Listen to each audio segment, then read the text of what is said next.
देखिए बेटा, इसमें थर्ड सेमेस्टर में आप लोगों ने किया था फिजिकल केमिस्ट्री। अब फोर्थ सेमेस्ट्री में आपको पढ़ना है इनऑर्गेनिक केमिस्ट्री।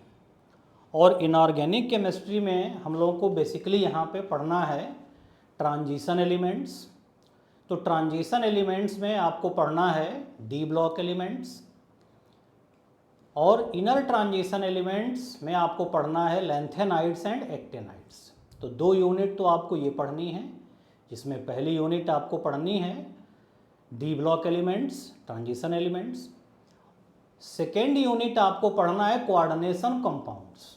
और कोऑर्डिनेशन कंपाउंड्स में कोऑर्डिनेशन कंपाउंड्स की डिफिनीशन, उसमें उसका नॉमेनक्लेचर, उसके स्ट्रक्चर्स, ज्योमेट्री आपको पढ़ने हैं।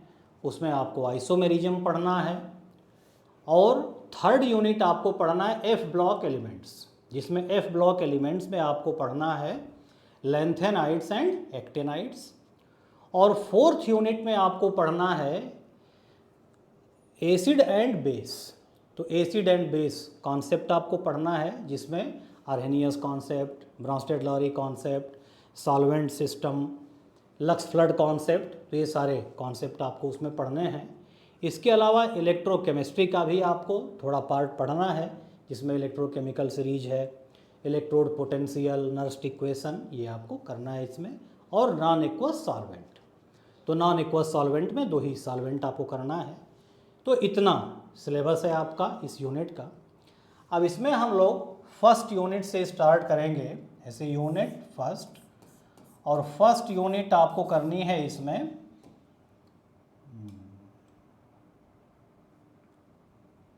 Unit first transition elements. Transition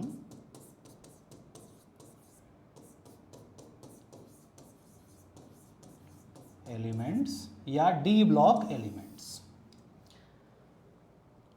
जैसे जितने एलिमेंट्स हैं, इनका जब हम लोग क्लासिफिकेशन करते हैं तो क्लासिफिकेशन अलग अलग तरीके से किया जाता है। लेकिन इलेक्ट्रॉनिक कॉन्फ़िगरेशन के बेसिस पे जब इनका क्लासिफिकेशन किया जाता है तो इनको 4 पार्ट में, सभी जितने इंटायर एलिमेंट्स हैं इनको 4 पार्ट में डिवाइड किया जाता है। जिसमें फर्स्ट ये होते हैं S block elements. S block elements. तो एस ब्लॉक एलिमेंट्स में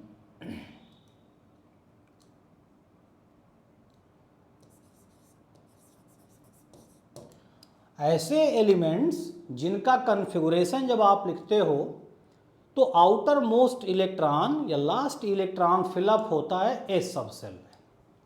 तो इनका जनरल कॉन्फ़िगरेशन क्या होता है, NS1 या NS2। तो ये कॉन्फ़िगरेशन इसका होगा NS1 एंड NS2। तो इनको कहा जाता है एस ब्लॉक एलिमेंट्स।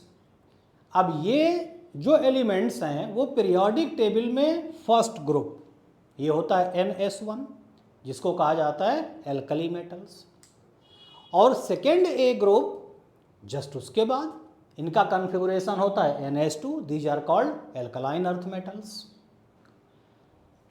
दूसरी क्लासिफिकेशन इसमें आप देखिए, दूसरा क्लासिफिकेशन इसमें है पी ब्लॉक एलिमेंट्स।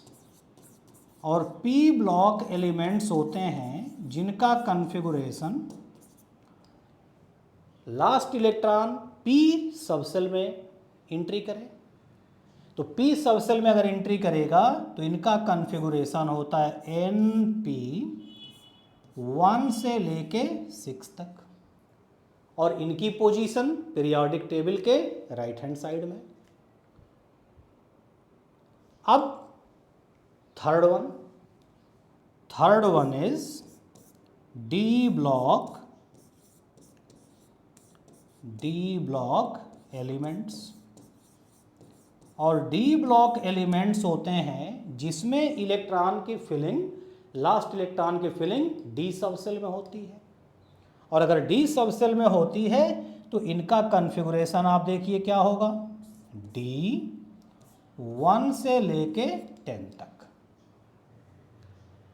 तो इस डी ब्लॉक एलिमेंट की पोजीशन अगर आप देखो तो पीरियोडिक टेबल के सेंटर में आती है, ये सेंटर में आते हैं। And fourth one is F block elements और एफ ब्लॉक एलिमेंट्स होते हैं जिसमें इलेक्ट्रॉन की फिलिंग होती है एफ सब सेल में फ्रॉम F1 टू F14। तो ये 4 क्लासिफिकेशन हो गए। अब एस ब्लॉक और पी ब्लॉक तो हम लोग सेमेस्टर 1 में पढ़ चुके हैं। अब यहाँ पे आपको पढ़ना है D block and F block. तो डी ब्लॉक एलिमेंट्स वो एलिमेंट्स हैं जिसमें इलेक्ट्रॉन की फिलिंग डी सबसेल में होती है। तो पहले तो हमको ये समझना है कि डी सबसेल स्टार्ट कब होगी। तो डी सबसेल स्टार्ट कब शुरू होगी, तो जैसे आप देखिए कि ऐसे एलिमेंट जिनका एटॉमिक नंबर 20 तक हो, तो 20 तक अगर एटॉमिक नंबर है तो जैसे मान लीजिए कि कैल्शियम आप लेते हो, इसका अगर कॉन्फ़िगरेशन लिखो तो इसका atomic number 20, 1s2 2s2 2p6 3s2 3p6 4s2, 2 4 6 10 12 6 18 2 20। अब 20 के बाद अगला जो इलेक्ट्रॉन होगा वो एंट्री करेगा डी में। इसका मतलब जो पहला एलिमेंट होगा डी ब्लॉक का, उसका एटॉमिक नंबर कितना होना चाहिए, 21। तो पहला एलिमेंट इसका होता है स्कैंडियम और इसका एटॉमिक नंबर 21। अब इसका कॉन्फ़िगरेशन अगर हम लिखें तो इसका कॉन्फ़िगरेशन ये तो कंप्लीट होगा ही, और इसमें आप देखिए यहाँ से लेकर के यहाँ तक ये कॉन्फ़िगरेशन आप देखो तो ये कॉन्फ़िगरेशन किसका है, आर्गन का। तो इसका कॉन्फ़िगरेशन अगर हम लिखें तो ये आपको मिलेगा आर्गन, यहाँ तक कॉन्फ़िगरेशन कंप्लीट। इसके बाद देखिए 4s2 और अब इसके बाद आएगा 3d। तो पहली डी सब सेल कौन सी होगी, 3d। तो यहाँ पे अब आएगा 3d और 1। ऐसे ही इसके आगे जिसका 22 होगा उसमें एक इलेक्ट्रॉन और आएगा तो उसका कॉन्फ़िगरेशन क्या हो जाएगा, 3d2। उसके आगे तो ऐसे आप करते चले जाइए तो 3d1 से लेकर के कहाँ तक आएगा, 3d10 तक। जनरल कॉन्फ़िगरेशन अगर हम लिखें तो जनरल कॉन्फ़िगरेशन इसका क्या होगा कि n, ये देखिए इसकी वैलेंस अगर हम देखें तो कौन सी है, 4th, और d इलेक्ट्रॉन किसका है, इनर सेल का। तो इसका जनरल कॉन्फ़िगरेशन अगर हम लिखें तो ये होगा n-1d,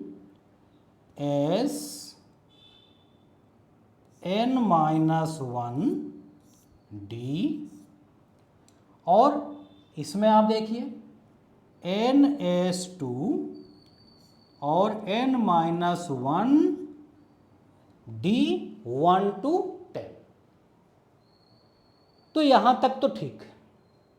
अब जैसे मान लीजिए कि यहाँ पे लिया जाए क्रोमियम, तो क्रोमियम का एटॉमिक नंबर 24। इसका कॉन्फ़िगरेशन लिखिए आर्गन 4s2 20 हो गया। अब बचे 4 इलेक्ट्रॉन वो आएंगे डी में, तो 3d4 ये कॉन्फ़िगरेशन होगा। लेकिन जो हुंड्स रूल हम लोग पढ़ते हैं कि वो ऑर्बिटल्स जो एम्प्टी हों, हाफ फिल्ड हों या कंप्लीटली फिल्ड हों, दे आर मोर स्टेबल। तो यहाँ पे डी में 4 इलेक्ट्रॉन हैं, एक इलेक्ट्रॉन इसको और मिल जाएगा तो ये हाफ फिल्ड हो जाएगा। तो इसलिए इसका एक्चुअल कॉन्फ़िगरेशन ये होगा आर्गन 4s1 एंड 3d5, और यही सेम केस आएगा कॉपर में। तो ये जो हमने किया, इस कॉन्फ़िगरेशन के बेसिस पे अगर जनरल कॉन्फ़िगरेशन हम डी ब्लॉक एलिमेंट्स का लिखें, तो डी ब्लॉक एलिमेंट्स का जनरल कॉन्फ़िगरेशन क्या होगा बेटा इसमें? N/S1R2। वैसे तो 2 होगा, लेकिन कुछ केसेज में जहाँ पे एक्सेप्शनल केस ही आएंगे वहाँ पे एक इलेक्ट्रॉन डी में चला जाएगा, तो इसका जनरल कॉन्फ़िगरेशन क्या हो जाएगा? NS either 1 or 2, then N-1 D1 to 10। ये जनरल कॉन्फ़िगरेशन हो गया डी ब्लॉक एलिमेंट्स का। अब पहली डी ऑर्बिटल हमने ये कहा कि पहली डी सबसेल कौन सी होती है? थर्ड, यानी 3d। तो कुछ एलिमेंट्स होंगे जिसमें इलेक्ट्रॉन की फिलिंग होगी 3d में। तो कितने एलिमेंट ऐसे होंगे भाई? d1 से लेकर के d10 तक। दैट मीन्स 10 एलिमेंट्स ऐसे होंगे, जैसे फ्रॉम स्कैंडियम टू जिंक। तो स्कैंडियम से लेकर के जिंक तक अगर हम कॉन्फ़िगरेशन लिखेंगे तो ये कॉन्फ़िगरेशन तो कॉमन होगा, बस क्या होगा? डी में d1, d2, d3, d4, d5 in the successive element, ये होता चला जाएगा। ऐसे ही कुछ एलिमेंट आपको ऐसे भी मिलेंगे जिनकी इलेक्ट्रॉन की एंट्री होगी 4d में, और कुछ एलिमेंट ऐसे होंगे जिनकी एंट्री होगी 5d में।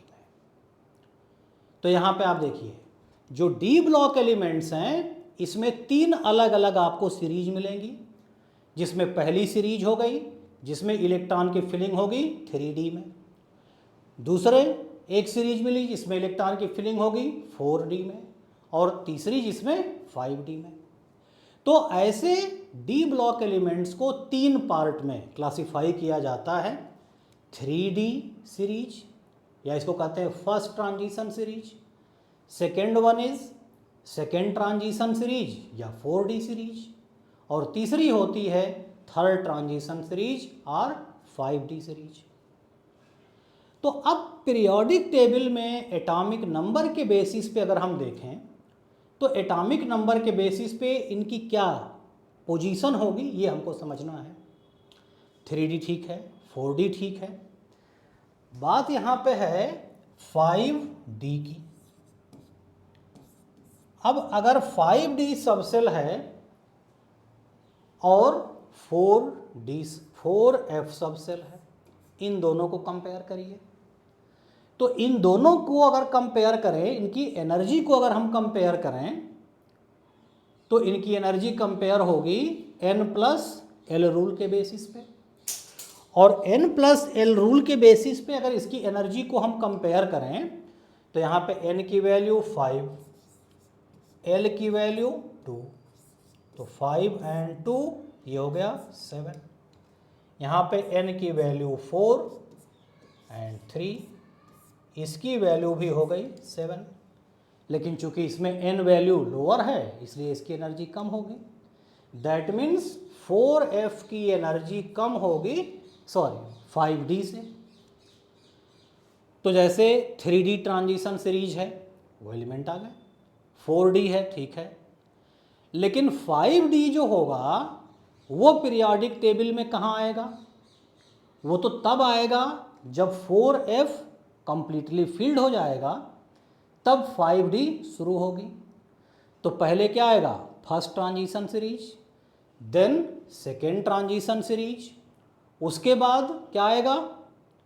वो एलिमेंट जिनका इलेक्ट्रॉन की फिलिंग 4f में होती है, और अगर 4f में इलेक्ट्रॉन की फिलिंग हो रही है फ्रॉम 4f1 टू 4f14, तो ये एलिमेंट्स होते हैं लैंथेनाइड्स। और तब उसके बाद आएगा third transition series and then actinides. तो ये ध्यान रखिएगा, ऐसा नहीं होगा कि first transition series, second transition series, third, उसके बाद लैंथेनाइड, उसके बाद एक्टिनाइड। तो जो लैंथेनाइड्स हैं वो लैंथेनाइड्स सेकेंड ट्रांजिशन सीरीज और थर्ड ट्रांजिशन सीरीज के बीच में होंगे, और इसीलिए इनकी प्रॉपर्टी जो है वो मैच भी करती है। और इसी वजह से थर्ड ट्रांजिशन सीरीज और सेकेंड ट्रांजिशन सीरीज के बीच में डिफरेंस होता है, क्योंकि बीच में लैंथेनाइड्स आ जाते हैं। तो ये तो जनरल कॉन्फ़िगरेशन हो गया इनका। पीरियोडिक टेबल में इनकी पोजीशंस हो गई। अब हम लोगों को पढ़ना है general characteristics of D block elements. तो डी ब्लॉक एलिमेंट्स की जनरल कैरेक्टरिस्टिक्स में, अब इसमें आप देखिए कि जितने डी ब्लॉक एलिमेंट्स हैं वो सभी डी ब्लॉक एलिमेंट्स मेटल्स हैं। मेटल्स एल्कली मेटल्स भी हैं, एल्कलाइन अर्थ मेटल्स भी हैं, लेकिन एल्कली और एल्कलाइन अर्थ मेटल्स की प्रॉपर्टी में और डी ब्लॉक के एलिमेंट्स जो हैं, जो मेटल्स हैं, उनकी प्रॉपर्टी में डिफरेंस होता है। इनकी कैरेक्टरिस्टिक बिल्कुल अलग होती है। तो इनकी कैरेक्टरिस्टिक में इतना डिफरेंस जो आपको मिलता है, ये डिफरेंस क्यों मिलता है ये हमको समझना है। तो इनकी कुछ प्रॉपर्टीज आपको, जो इनकी जनरल कैरेक्टरिस्टिक्स होती हैं, इन कैरेक्टरिस्टिक्स को आपको समझना है और एक एक पॉइंट आपको इसमें हम समझाते चलेंगे। अब जैसे इनकी जनरल कैरेक्टरिस्टिक्स की हम बात करें डी ब्लॉक एलिमेंट्स की, तो डी ब्लॉक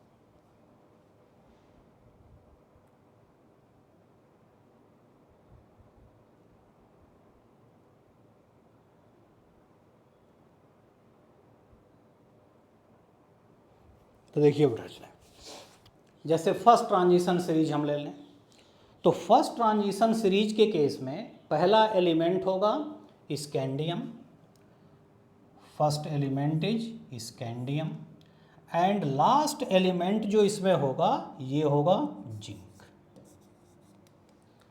इनका अगर हम कॉन्फ़िगरेशन देखें तो इनका कॉन्फ़िगरेशन क्या होगा, इसका कॉन्फ़िगरेशन होगा, इसका अगर कॉन्फ़िगरेशन आप लिखिए तो फ्रॉम 21 आर्गन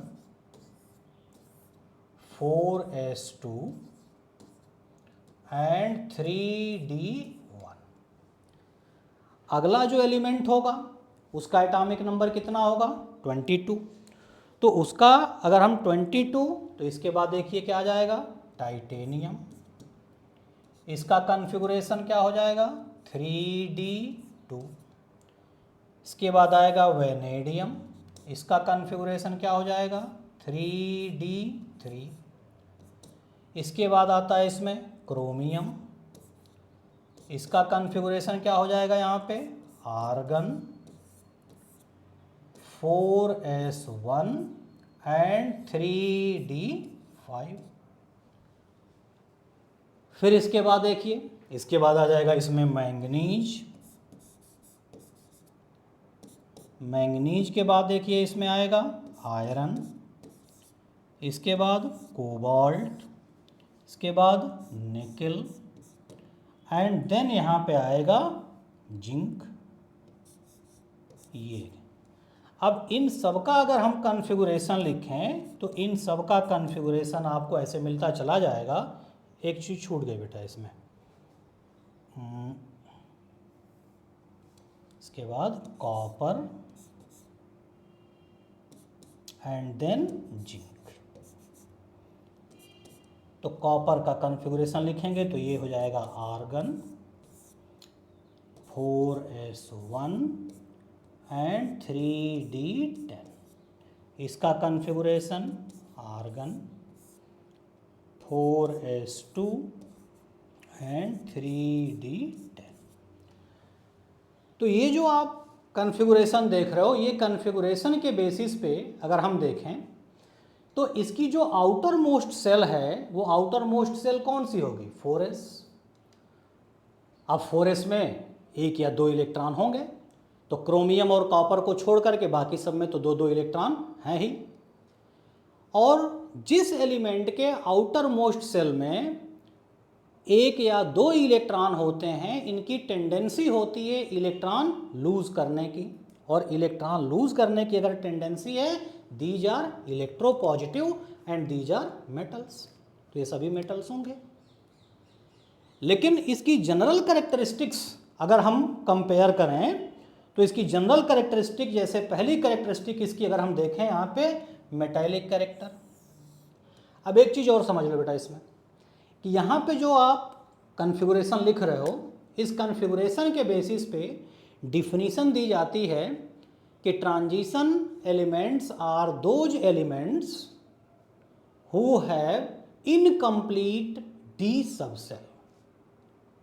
अब इनकम्प्लीट डी सबसेल, तो यहाँ पे देखिए टोटल 10 एलिमेंट्स हैं। इन 10 एलिमेंट्स में इस जिंक का आप देखो, तो जिंक का अगर हम कॉन्फ़िगरेशन देखें तो इसमें डी ऑर्बिटल कंप्लीट है, कंप्लीट कार्बन कॉपर का भी है, लेकिन ये तो हम लोग अपने हिसाब से कर रहे हैं उसकी स्टेबिलिटी के लिए। एक्चुअल में कंप्लीट डी सबसेल कौन सी है? जिंक की। तो जो डिफिनीशन है उस डिफिनीशन में ट्रांजिशन एलिमेंट्स वही होगा जिसमें इनकम्प्लीट डी सबसेल होगी, लेकिन इसमें डी सबसेल कंप्लीट है, इसलिए इसको ट्रांजिशन एलिमेंट नहीं कहा जाता। यही कैडमियम है, कैडमियम में 4d10 हो जाएगा। मरकरी है थर्ड ट्रांजिशन सीरीज में, उसका कॉन्फ़िगरेशन, जैसे कैडमियम अगर हम ले लें तो कैडमियम इसका कॉन्फ़िगरेशन हो जाएगा 4d10। मरकरी है, इसका कॉन्फ़िगरेशन होगा 5d10। तो ये सभी आप देखिए इसमें कि जिंक, कैडमियम और मरकरी, इन सब में डी सबसेल कंप्लीट है, और डी सबसेल अगर कंप्लीट है तो वो ट्रांजिशन एलिमेंट नहीं है।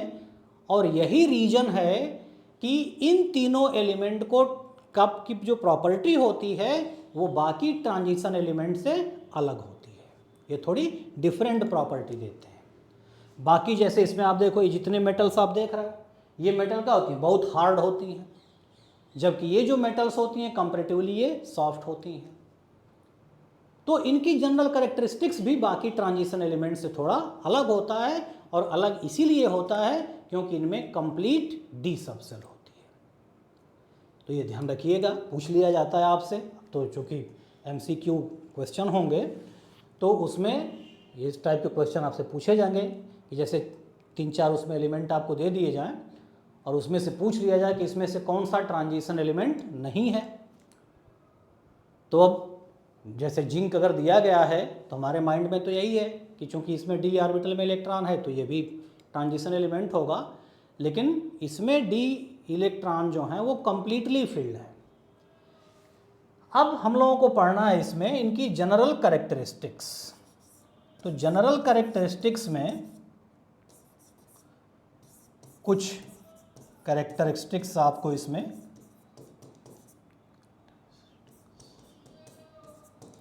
पहली जैसे कैरेक्टरिस्टिक हमको करनी है इसमें मेटालिक प्रॉपर्टी। अब मेटालिक प्रॉपर्टी में आप देखो,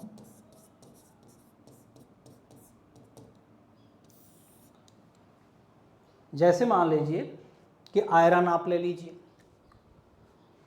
तो यहाँ पे हमने ये कहा कि इनके वैलेंस सेल में जो आउटर मोस्ट सेल है उसमें एक या दो इलेक्ट्रॉन हैं, इसलिए ये इलेक्ट्रोपॉजिटिव होते हैं और ये मेटालिक नेचर शो करते हैं।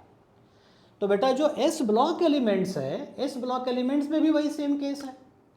और एस ब्लॉक एलिमेंट्स में क्या होता है कि उसमें भी भाई आउटर मोस्ट सेल में एक या दो इलेक्ट्रॉन है, लेकिन वो सॉफ्ट होती है। जैसे सोडियम मेटल है, तो सोडियम मेटल तो आपने लैब में भी देखा होगा कितनी सॉफ्ट होती है, क्ले के टाइप का होता है, तो उसको हाथ से आप वो कर दीजिए। लेकिन आयरन इतना हार्ड है, तो इतनी हार्डनेस अगर है तो इस हार्डनेस का क्या रीजन होगा?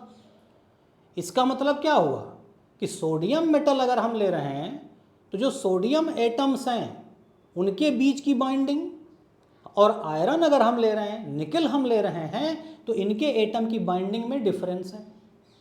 यहाँ पे बाइंडिंग ज़्यादा स्ट्रांग है एटम्स के बीच में, इसी वजह से इनकी डेंसिटी ज़्यादा है, इनमें हार्डनेस ज़्यादा है। तो इसका क्या रीजन होगा? अब इसका रीजन देखिए, इसमें यहाँ पे मेटेलिक प्रॉपर्टी में क्या होगा कि जैसे आप यहाँ पे देखो कि जैसे ये दो चीज़ें होती हैं।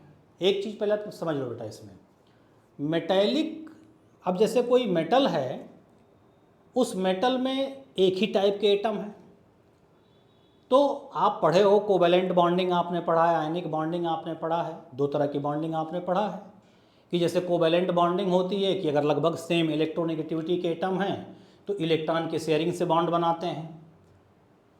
अगर डिफरेंट इलेक्ट्रोनेगेटिविटी के, एक इलेक्ट्रोपॉजिटिव दूसरा इलेक्ट्रोनेगेटिव है, तो इलेक्ट्रॉन के ट्रांसफ़र से बॉन्ड बनता है, तो ये आयनिक कंपाउंड होते हैं। शेयरिंग से बॉन्ड बनता है तो कोवेलेंट कंपाउंड होते हैं। अब अगर कोई मेटल हम ले रहे हैं, जैसे सोडियम मेटल ही अगर हम ले लें, तो सोडियम मेटल ही अगर हम आप ले लीजिए तो उसमें तो सिर्फ एक ही टाइप के एटम है। तो अगर एक ही टाइप के एटम है तो आयनिक बॉन्डिंग होगी नहीं, होगी भी तो कोवेलेंट बॉन्डिंग। और कोवेलेंट बॉन्ड अगर बन रहा है तो कोवेलेंट कंपाउंड जो होते हैं वो इतने हार्ड या इतने स्टेबल नहीं होते हैं।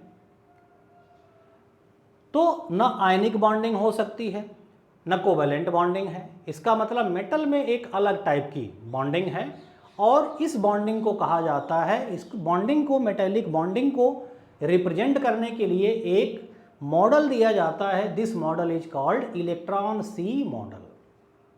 और इलेक्ट्रॉन सी मॉडल क्या है? इलेक्ट्रॉन सी मॉडल होता है कि जैसे कोई मेटल अगर आप ले रहे हो तो इस मेटल के आउटर मोस्ट सेल में एक या दो इलेक्ट्रॉन हैं जिनका न्यूक्लियस से अट्रैक्शन बहुत कम है और आसानी से वो न्यूक्लियस से दूर हो जाते हैं। इफेक्टिव न्यूक्लियर चार्ज उस वैलेंस इलेक्ट्रॉन पे कम होता है। तो इसमें ये कंसीडर किया जाता है कि जो मेटल एटम के न्यूक्लियस हैं जिस पे पॉजिटिव चार्ज है, इसको कहा जाता है kernel. These are called kernels. तो ऐसे यहाँ पे जो मेटल न्यूक्लियस हैं ये कर्नेल्स हैं जिनके ऊपर पॉजिटिव चार्ज है। ऐसे ये स्टेशनरी होते हैं, ये अपनी जगह पे फिक्स होते हैं। लेकिन जो वैलेंस इलेक्ट्रॉन होते हैं, उन वैलेंस इलेक्ट्रॉन पर न्यूक्लियस का इंटरेक्शन बहुत कम होता है, और इसी वजह से, तो ये देखिए इसमें एक मॉडल, इससे आपको सब समझ में आ जाएगा, ज़्यादा क्लियर। तो ये तो कर्नेल हो गए, न्यूक्लियस हो गए। और जो वैलेंस इलेक्ट्रॉन है, एक या दो इलेक्ट्रॉन जो है वैलेंस सेल में, वो चूंकि लूजली बाउंड हैं, तो वो जो ये इंटरस्टिशियल स्पेस है इनके बीच में, इस इंटरस्टिशियल स्पेस में ये फ्रीली यहाँ पे मूव करते हैं। अब ये मॉडल हम लोग यूज करते हैं मेटल की सारी कैरेक्टरिस्टिक्स को एक्सप्लेन करने के लिए। ये हो गया। अब ये जो इंटरस्टिशियल स्पेस है, इसमें ये वैलेंस इलेक्ट्रॉन होंगे, ये वैलेंस इलेक्ट्रॉन है। हार्डनेस के लिए क्या एक्सप्लेनेशन होगा वो हमको समझना है। ये है इलेक्ट्रॉन। तो सिंपली हमको बाइंडिंग समझना है यहाँ पे कि बाइंडिंग कैसे हो रही है। तो ये चीज़ बेटा समझ में आ रही होगी। ये पॉजिटिव सेंटर जो दिख रहे हैं ये क्या है? मेटल एटम के न्यूक्लियस हैं जिनको कहा जाता है kernel. These are called kernel. और जो वैलेंस इलेक्ट्रॉन है वो इसी इंटरस्टिशियल स्पेस में मूव करते रहते हैं क्योंकि वो न्यूक्लियस के साथ लूजली बाउंड है। अब जैसे आप देखिए कि यहाँ पे एक इलेक्ट्रॉन यहाँ पे जो दिख रहा है, इसके साथ ये न्यूक्लियस, ये कर्नेल और ये कर्नेल, चार कर्नेल जुड़े होंगे। ये तो एक लेयर है, इसके ऊपर दूसरी लेयर होगी, इसके नीचे लेयर होगी, तो उसके भी सेंटर जुड़ेंगे, इसके सेंटर भी जुड़ेंगे। तो नॉर्मल जब बॉन्डिंग होती है तो उसमें एक एक इलेक्ट्रॉन की शेयरिंग से बॉन्ड बनता है या एक इलेक्ट्रॉन के ट्रांसफर से बॉन्ड बनता है। यहाँ पे तो एक ही इलेक्ट्रॉन से इतने सारे सेंटर जुड़े हैं, और यही रीजन होता है कि ये इतना कॉम्पैक्ट होते हैं, इतनी इनकी डेंसिटी होती है, इतने ये हार्ड होते हैं। बाकी अभी और प्रॉपर्टी भी कराएंगे इसमें आपको, जैसे कंडक्शन की प्रॉपर्टी है या इलेक्ट्रिसिटी कैसे कंडक्ट करते हैं, मैलिएबिलिटी, एलॉय फॉर्मेशन, तमाम चीज़ें। अभी इसको हमको ये हम यहाँ पे ये समझाना चाह रहे हैं आपको कि एल्कली मेटल सॉफ्ट क्यों होती हैं और ये इतने हार्ड क्यों होते हैं।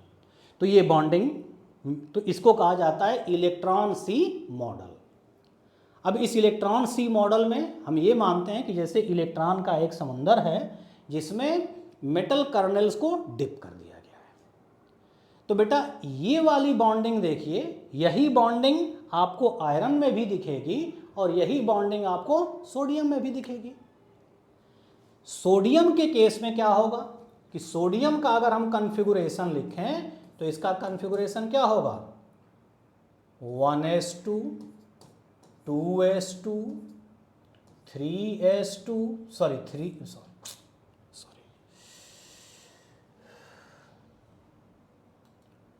2p6 and 3s1। Sorry, iron का कॉन्फ़िगरेशन लिखिए, आर्गन 4s2 and 3d6। अब ये जो इलेक्ट्रॉन सी मॉडल हम अप्लाई कर रहे हैं इन दोनों के लिए एप्लीकेबल है। सोडियम अगर लेंगे तो यहाँ पे सोडियम के न्यूक्लियस होंगे और जो सोडियम का ये जो s का इलेक्ट्रॉन है ये यहाँ पे मूव करेंगे। आयरन के केस में आयरन के न्यूक्लियस या कर्नल होंगे और इसके जो ये इलेक्ट्रॉन है ये मूव करेंगे। तो वैलेंस इलेक्ट्रॉन इसमें ये है, आयरन में ये है। यहाँ तक तो ठीक है। अब वैलेंस इलेक्ट्रॉन के अलावा सोडियम में देखिए तो सभी ऑर्बिटल यहाँ पे क्या हैं, कंप्लीटली फिल्ड हैं।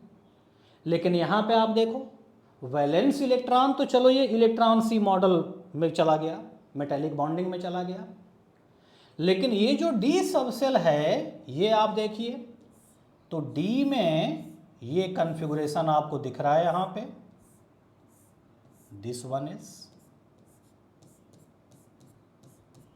ये। अब ये वाली कंडीशन क्या यहाँ पे दिख रही है, बिल्कुल नहीं है। अब एक एटम जो लेंगे हम मेटल का, अगर इतना छोटा पीस हम ले रहे हैं तो उसमें पता नहीं कितने एटम होंगे आयरन के। तो जैसे एक एटम की डी सबसेल, दूसरे एटम की डी सबसेल, ये हो गई, ये हो गया। तो अब ये वाली ऑर्बिटल जो आपको दिख रही हैं जिसमें हाफ फिल्ड डी ऑर्बिटल्स जो हैं ये आपस में एक दूसरे के साथ यहाँ पे कोवैलेंट बॉन्डिंग भी करेंगे। ऐसे ये आगे करेगा, ये इधर कर लेगा, ये इधर कर लेगा। तो मेटेलिक बॉन्डिंग सोडियम में भी है, आयरन में भी है, लेकिन ये जो कोवैलेंट बॉन्डिंग है ये कोवैलेंट बॉन्डिंग सिर्फ आपको आयरन में दिखेगा, सोडियम में नहीं दिखेगा। तो जो एक्स्ट्रा बॉन्डिंग हो रही है डी ब्लॉक एलिमेंट्स में बिटवीन इनकम्प्लीट डी ऑर्बिटल्स, ये एल्कली मेटल्स में नहीं होती है। तो एल्कली मेटल्स में सिर्फ एक ही टाइप की बॉन्डिंग होती है और वो बॉन्डिंग क्या होती है, मेटेलिक बॉन्डिंग। लेकिन ट्रांजिशन एलिमेंट में चूंकि इनकम्प्लीट डी सबसेल हैं तो ये डी सबसेल कोवैलेंट बॉन्डिंग में भी इन्वॉल्व होती हैं और इसीलिए इनके एटम और कॉम्पैक्ट होते हैं और इसी कॉम्पैक्टनेस की वजह से इनकी हार्डनेस एल्कली मेटल से ज़्यादा होती है। तो ये रीजन है इनके हार्डनेस का। बाकी मेटेलिक प्रॉपर्टी, और ये मॉडल थोड़ा ठीक से समझ लीजिएगा बेटा, क्योंकि आगे की भी जो प्रॉपर्टीज़ हैं वो भी इसी पे बेस्ड हैं, इसी पे आगे अभी एक्सप्लेन किया जाएगा इसको। तो कंपैरिजन इसमें यही है कि जो डी ब्लॉक एलिमेंट्स हैं, जो ट्रांजिशन एलिमेंट्स हैं, उनमें मेटेलिक बॉन्डिंग के अलावा कोवैलेंट बॉन्डिंग भी होती है और कोवैलेंट बॉन्डिंग होने की वजह से एटम एक दूसरे के साथ कॉम्पैक्ट होते हैं और इसी वजह से इनकी डेंसिटी इतनी ज़्यादा होती है और इनकी हार्डनेस इतनी ज़्यादा होती है। तो ये तो पहली कैरेक्टरिस्टिक हो गई इसकी मेटेलिक प्रॉपर्टी। अब कुछ और प्रॉपर्टी हैं तो वो नेक्स्ट क्लास में किया जाएगा, और पहली क्लास है तो अब स्टार्ट कर दीजिए। थोड़ा इधर शेड्यूल बिजी था। अब आपको रेगुलर क्लासेज जो है, अब रेगुलर लेक्चर अपलोड किए जाएंगे, तो अब स्टार्ट कर दीजिए आप लोग भी। And thank you.